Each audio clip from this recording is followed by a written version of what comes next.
I was just grinding like nothing was going on. With every step you take, you have to readjust and rebalance. And that's really what life is.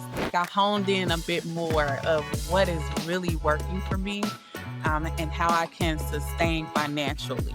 There are opportunities where it's a money grab, and then there's opportunities that can grow into something else. The lack of money or whatever that you're missing will come, and that's the faith walk. I think one thing too is not being afraid to ask for help.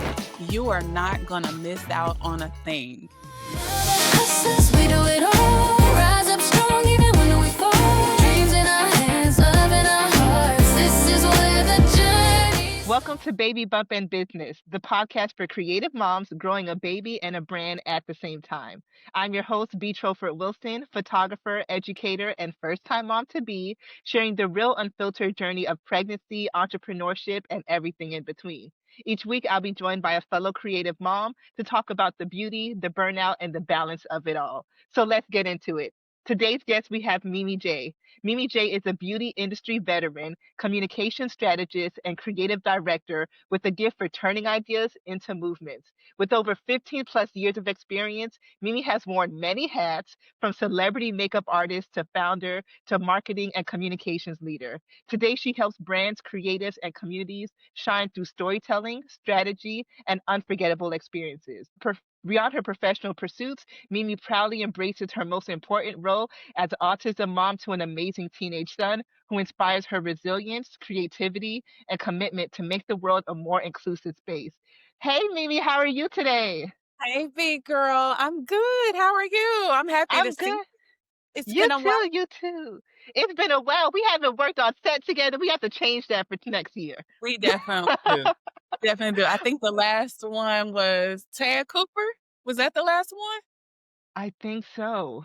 It might have been the last And that one. was a wow. And that was a wow. So we got to change that up. We got to change that up. So let's get right into it. So you've worn many hats and I've known you over the years. But of course, when I first met you, I met you as a celebrity makeup artist. Where were you in your career when you first got pregnant? I was at I would say, peak of my career when I got pregnant. I was working the very first season of Love and Hip Hop. And at the same time, The Real Housewives when Kenya joined. So it was a added pressure because it was like, to be transparent, my pregnancy wasn't planned. And so getting pregnant in the like it's happening moment was like, oh my God. Wow. One, that's amazing. And two, I'm sure that that was kind of scary where it's like everything's starting to skyrocket within your career. You're working on these TV shows and then you get this news, right? So, what was the first thing that came to your mind as an entrepreneur and as a businesswoman when this news broke? It was two feelings because I also was 29 when I got pregnant, and I'm kind of the baby of the family of my family. And when are you gonna settle down? When are you gonna have a baby? When you're almost 30, I had that pressure going on. So while I was a bit afraid or scared or nervous, I also felt a sense of relief because everybody's like, we were worried about you. So, yeah, I had all the feelings. I had the feelings of I'm excited to be a mom, but am I ready to be a mom? I also have three nieces and a nephew that unfortunately passed away.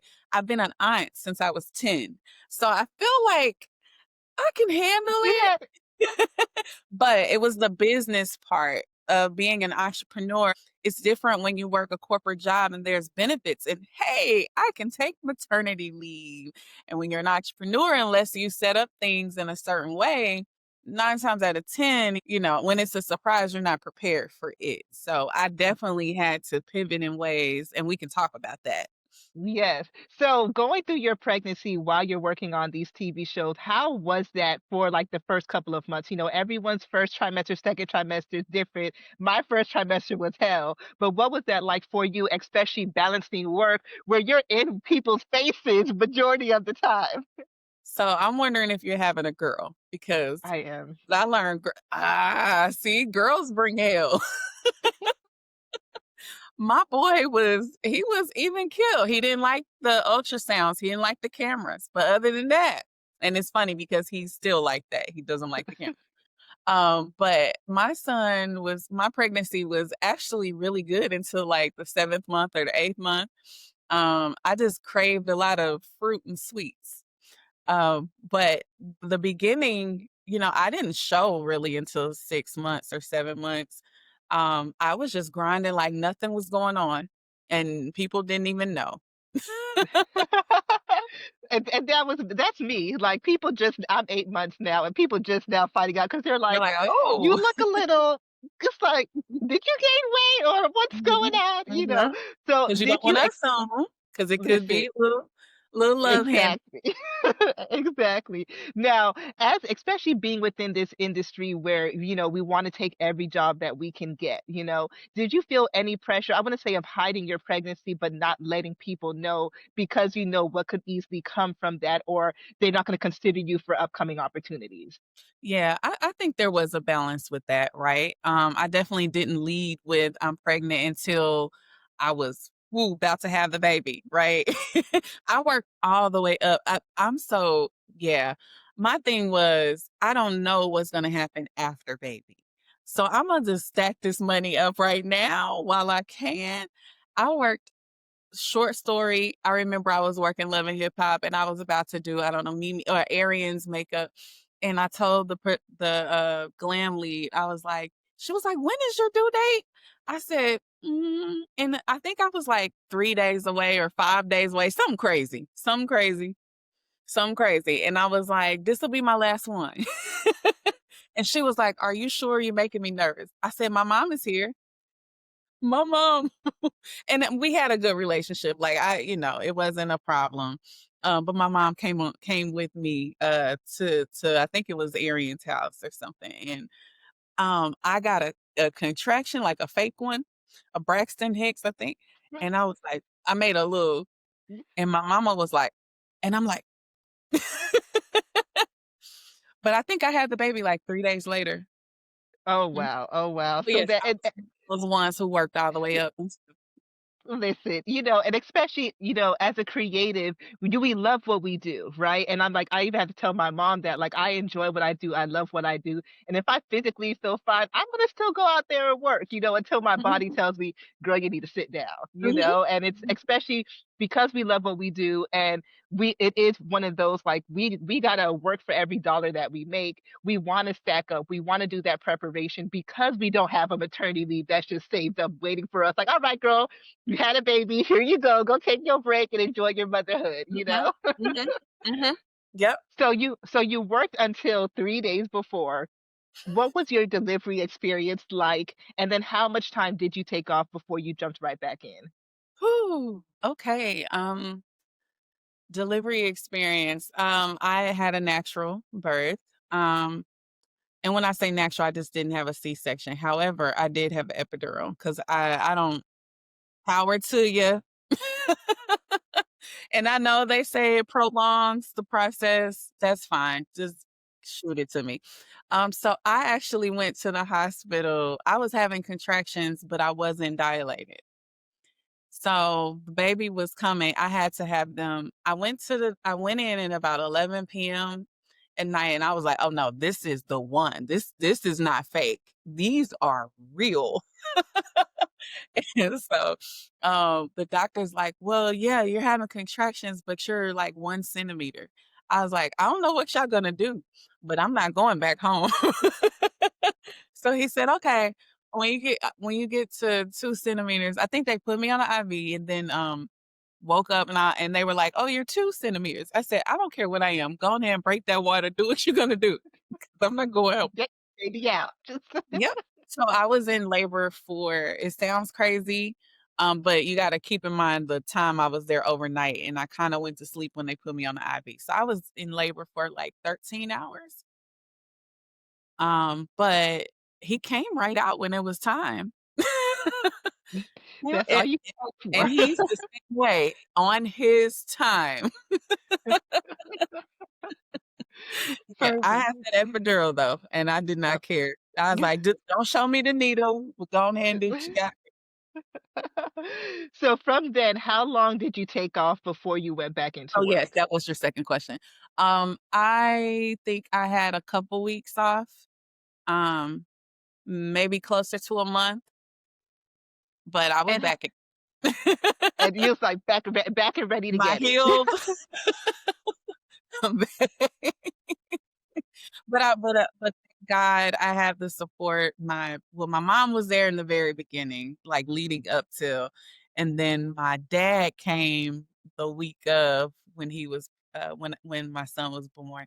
And my aunt, who's also like my mom, she's been there, she's still there. She's, been a support from the beginning. So I did have family support because I don't know what Perfect. I would have done without it.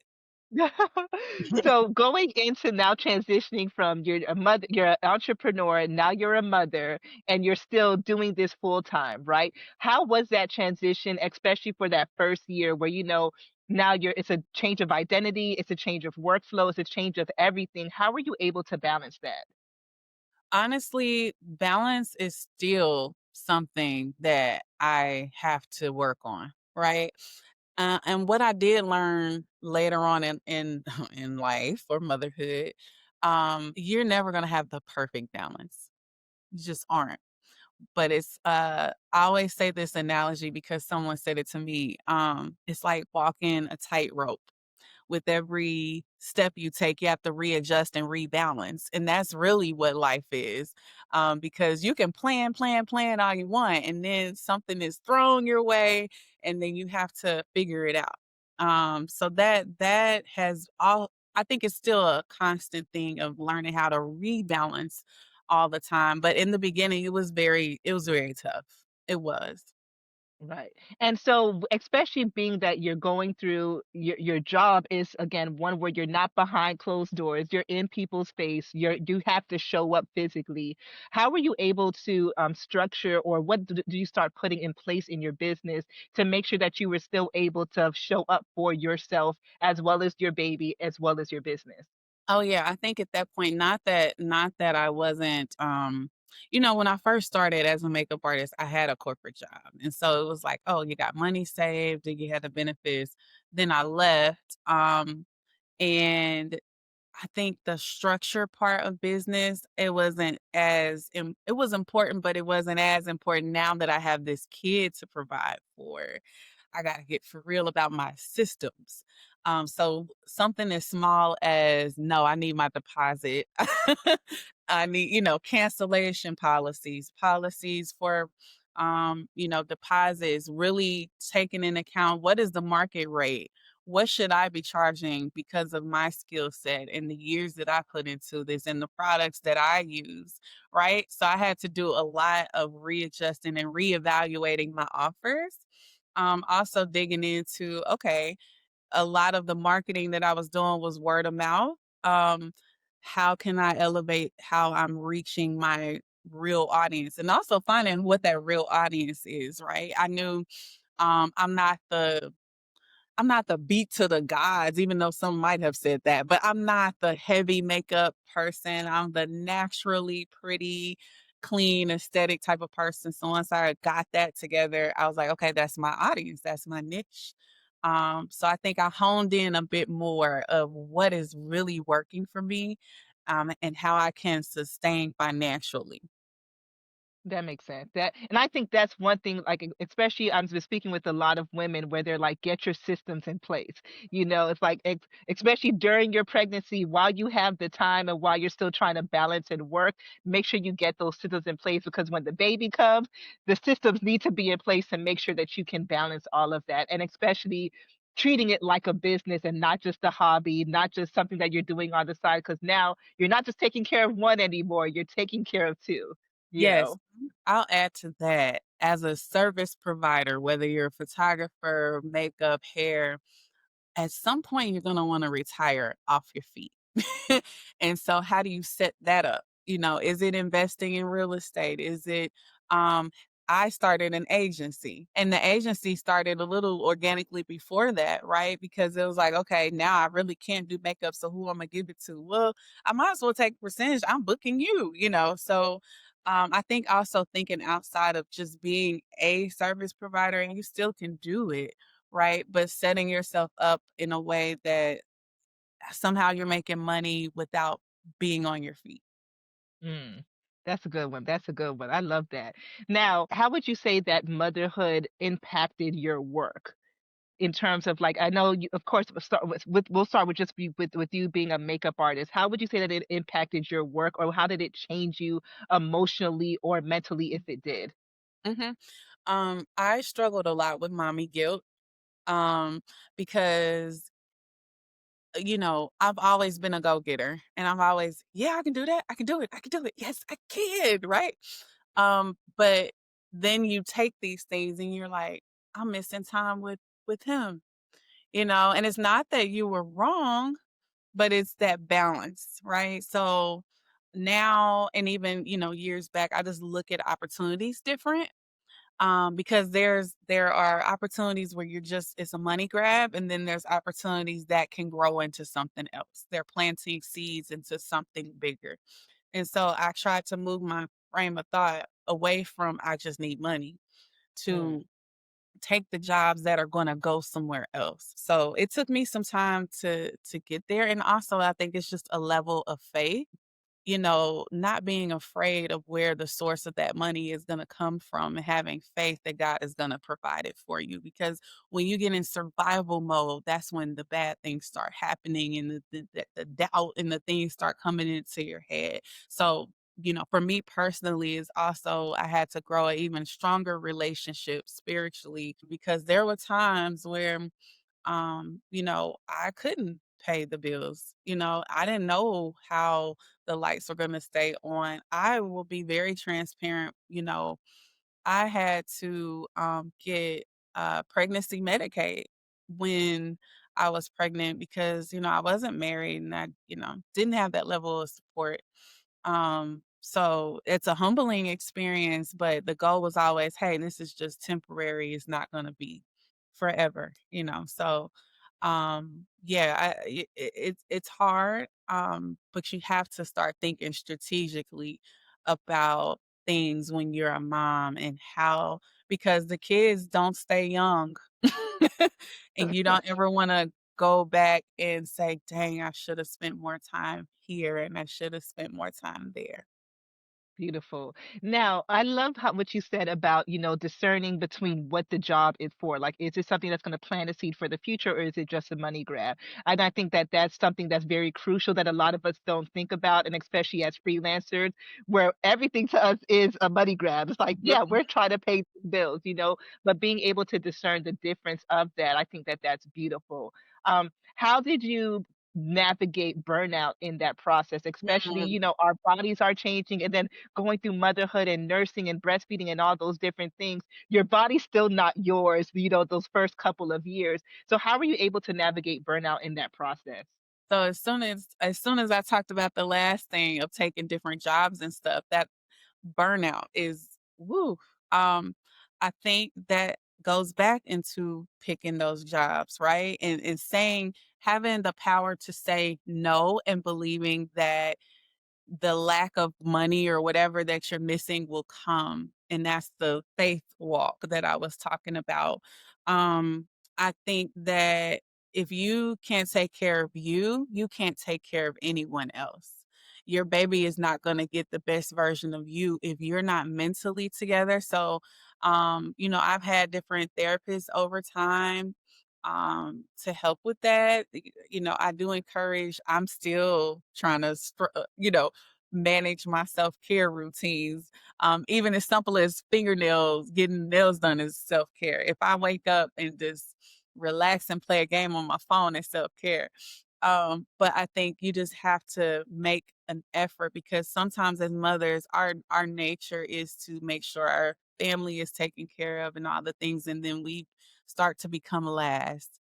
And again, you can't help anyone else if you're not okay. So I would just say, as far as burnout, really sit back and think, if it's maybe it's a once a month thing that you do with yourself, like, okay, this is what I have that I know the income is going to be. This is where I should focus on trying to get more jobs in this area. But this time, this is what Channing has to do. This is my time with him, and I don't interrupt that.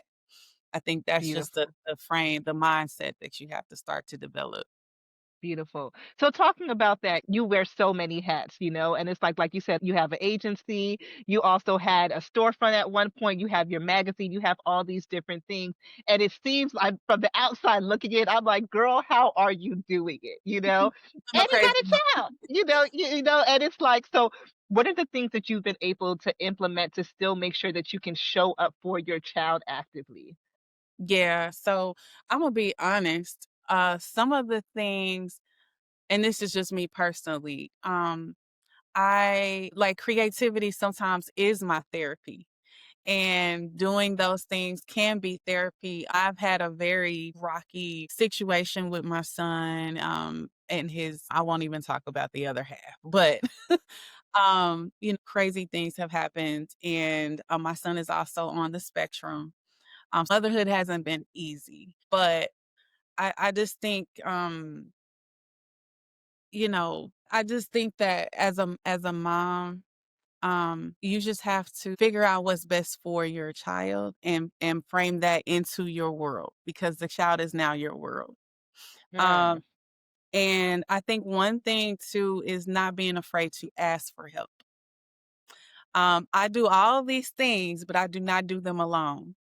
And even when I don't have the resources to do everything, God plants the right people in my life to help. I think it's just having that priority and that mindset of faith over fear, and knowing that God is going to provide and put the right people. If you don't have the resources, somehow it's going to happen. And that has been my mantra through everything. Um, I am trying to live more of a softer life now in my 40s. And it's funny because my business is growing pretty well. I think life is the opposite. It's The grind is not pretty at all. We make it look that way. Just like you said, it looks like you're killing it. We make it look that way, but it's not easy. It's not. But it doesn't have to stay hard. It doesn't have to stay that difficult if you have systems in place. You have, people in your corner, the right people around you, and a certain level of spirituality and faith. Oh, that's beautiful. That's beautiful. I know That's I said very encouraging. that. But that touches on all the points, and I think one of the biggest things, like you said, is having faith, especially with our walk as creatives and as entrepreneurs.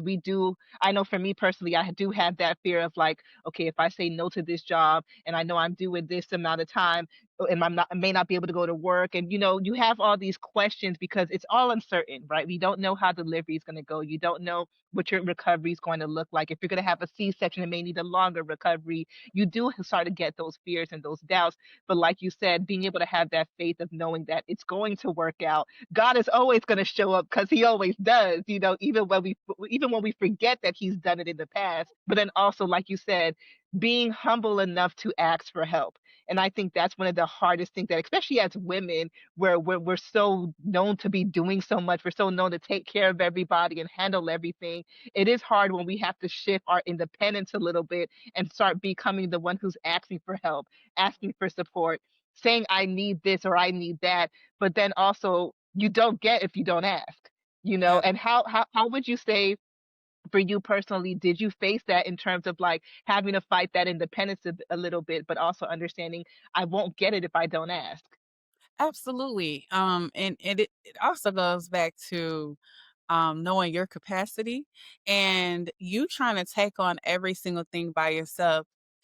It hurts whatever you're working towards, right? Because when you could have delegated and brought someone else in to do it in their willpower that they're great at, and you're spending 24 hours on one thing that you could have gave to someone else, started working on another project, and that person killed it in half a day.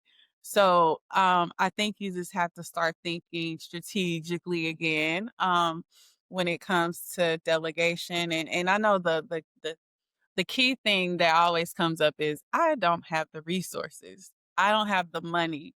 I think that's when you just have to get creative and again, you never know until you speak to people. Because they might have some of the same aspirations or wants to do something, desires to do something. Maybe you can help them out in another way. A good collaboration, it works both ways. And that's how I've been able to prosper in the different businesses. Again, I've never had the money. It's always been relationships and how can we help each other out? How does this work both ways? So, what is one a piece of advice that you would give a creative mom who's planning on going through this motherhood journey? What is one piece of advice that you've learned along your way where you're like, this is the key, not to success, because obviously everyone's journey is different, but what would you say is some advice that you would give that creative entrepreneur? You are not going to miss out on a thing. What God has for you is for you. So those now that you have the baby, you can't be out in the street.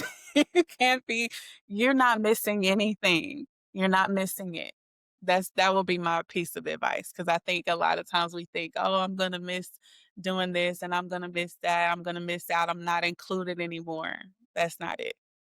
Beautiful. And last thing, what do you wish that people understood about entrepreneurship and motherhood? I know for me, a lot of conversations have been like, are you still going to shoot? Are you still going to travel? And it's like, why do my dreams or why does my business have to stop now that I'm taking on this new title? You know, so what would you say to those people that, especially it's usually men, obviously, it's not women, but what would you say to those people about entrepreneurship and motherhood and that they still can lie together?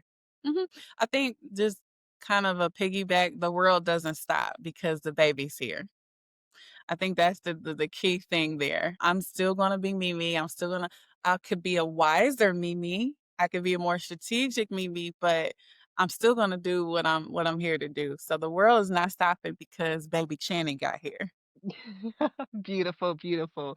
And so, is there anything that you're working on that you would like to share? Because I know you got a lot of things up your sleeve. Yeah, I'm doing a lot of different things. Got my hand in more creative direction for brands, but Grind Pretty is definitely my baby.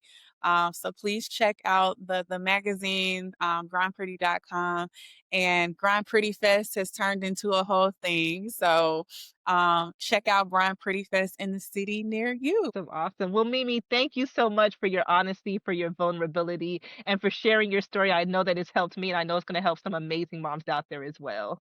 Thank you. Can't wait to see Baby B.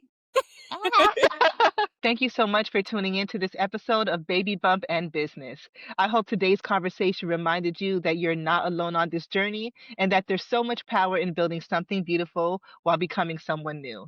If you've enjoyed this episode, please take a moment to rate, review, or share it with another mama or creative who needs the encouragement. Your support helps this community grow and lets more stories like ours be heard. To stay connected and get updates on new episodes and real talk from creative moms like you, be sure to follow us on Instagram at Baby Bump and Business. Until next time, keep creating, keep growing, and give yourself all the grace that you deserve.